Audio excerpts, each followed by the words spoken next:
Bismillahirrahmanirrahim. Assalamualaikum warahmatullahi wabarakatuh. Alhamdulillah rabbil alamin. Allahumma shalli ala sayyidina Muhammad wa ala ali sayyidina Muhammad. Rabbi shrah li sadri wa yassir li amri wahlul 'uqdatam min lisani yafqahul qawli. Alhamdulillah, perkenalkan, nama saya Kurniawan, mahasiswa Sekolah Tinggi Agama Islam Darut Tauhid Bandung, Prodi Hukum Ekonomi Syariah.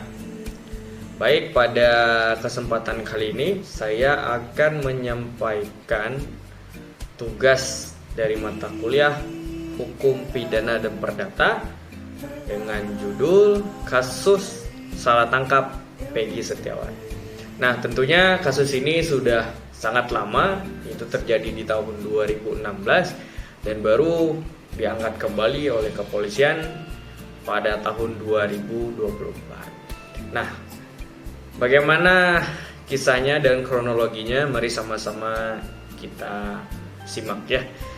Nah, kronologi kasus Peggy Setiawan, yang mana penangkapan Peggy Setiawan, beliau adalah seorang buruh bangunan asal Cirebon yang ditangkap oleh Polda Jawa Barat pada tanggal 21 Mei tahun 2024. Nah, di sini ia dituduh sebagai pelaku pembunuhan Vina dan Muhammad Rezki atau Eki yang terjadi pada tahun 2016 di Cirebon.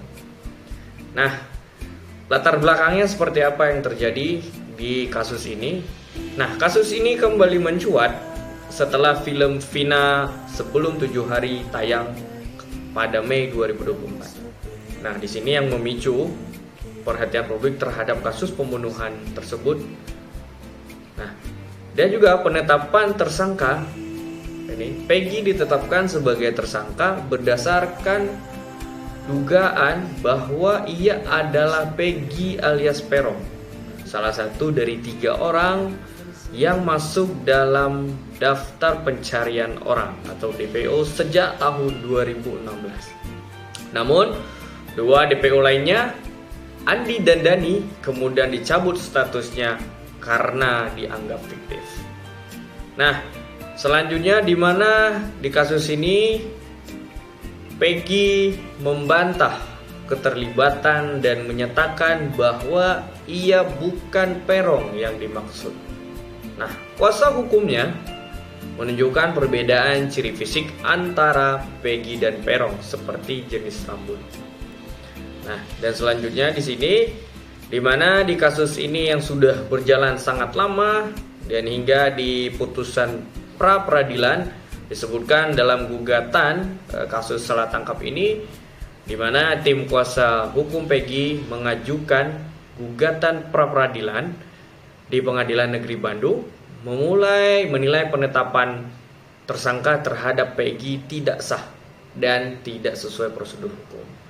Nah, dan juga putusan pada 8 Juli 2024, Hakim Tunggal Eman Sulaiman mengabulkan gugatan tersebut, menyatakan penetapan tersangka dan penahanan Peggy tidak sah serta memerintahkan pembebasannya dan pemulihan hak-haknya. Nah, dalam kasus ini karena sudah salah tangkap, tentunya pasti akan ada tuntutan ganti rugi yang dilayangkan oleh pihak Peggy Setiawan, dan di mana kerugian yang dirasakan adalah Peggy mengalami kerugian material dan juga immaterial akibat penahanan tersebut, termasuk kehilangan penghasilan sebagai buruh bangunan dan penahanan 2 sepeda motornya. Dan selanjutnya tuntutan yang kedua itu, kuasa hukum Peggy berencana menuntut ganti rugi sebesar 175 juta kepada Polda Jabar sesuai dengan ketentuan dalam KUHP dan PP nomor 92 tahun 2015 tentang pelaksanaan KUHP. Nah, dan juga tanggapan di sini dan evaluasi dari pihak Polri sendiri. Pihak Polri menyatakan akan mengevaluasi proses penyelidikan dan memastikan bahwa prosedur hukum yang dijalankan dengan benar untuk mencegah kasus serupa di masa depan. Dan juga dari sisi pengaman menyampaikan kasus ini menyoroti profesionalisme dan kehati-hatian dalam proses penegakan hukum. Nah, serta perlunya mekanisme pengawasan yang efektif terhadap aparat penegak hukum. Nah, demikian sahabat-sahabat penjelasan dari kasus salah tangkap Peggy Setiawan. Untuk ini, video ini saya buat untuk melengkapi tugas mata kuliah Hukum Pidana Perdata dosen pengampu oleh dosen Pak Sengki Nur Ahmadi. Sekian, Assalamualaikum warahmatullahi wabarakatuh.